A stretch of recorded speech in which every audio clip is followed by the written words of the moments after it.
Hi, I'm Daryl Halbrooks from Richmond, Kentucky.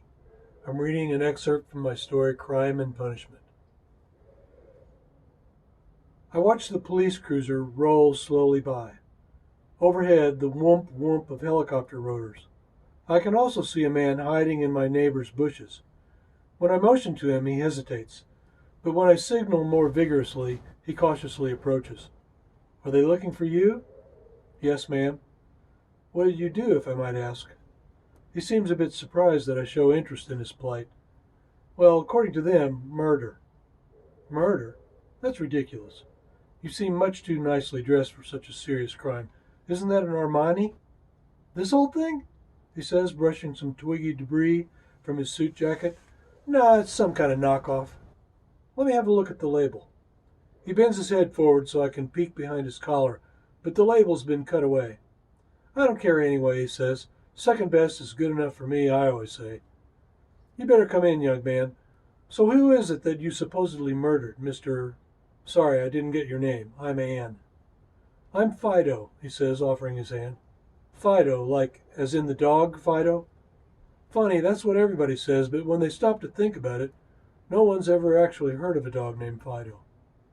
Now that you mention it. We had a dog, Brandon. Brandon?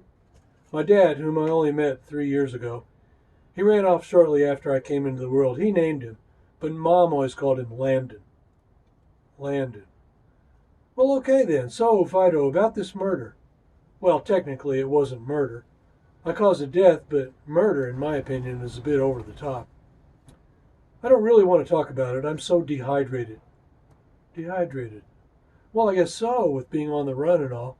You know, Fido, I may have some Gatorade, if I can find it in all this mess. Do you happen to know if it's the sugar-free type? I believe it is. I've been trying to watch the calories. Yes, one tries to keep hydrated, exercise and the like, but it turns out sugar's the big culprit. Right. Sugar's the new smoking. He takes a sip and wipes his mouth on his sleeve. Stay back. I press my arm to Fido's chest like a protective mom at an intersection as the cop slowly eases past again. Say, it's awfully nice of you to hide me like this, ma'am. Call me Ann. Ann, right. A lot of folks, me being a murderer and all, he gives a little wave, would be a tad jumpy. I thought you said you weren't a murderer. Well, not technically. Well, I say, a lot of folks say I'm crazy. Guess that explains a good bit about my lack of self-preservationalism. We both chuckle. So he says, are you? All right, what? Crazy.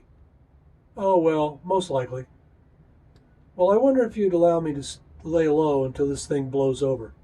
Not a problem, I say. But I don't know about it blowing over. These guys can be relentless. Have you read Crime and Punishment? Have I read it? My dad wrote it. Your dad, the one who ran away before you were born, wrote Crime and Punishment. Oh, you said Crime and Punishment. My dad wrote the one that starts with a K and has the N in the middle. Crime and Punishment. That Russian guy wrote the one with all the words. Your dad's version doesn't have words? Well, it has words, but it's a graphic novel. Faster paced, and it has pictures.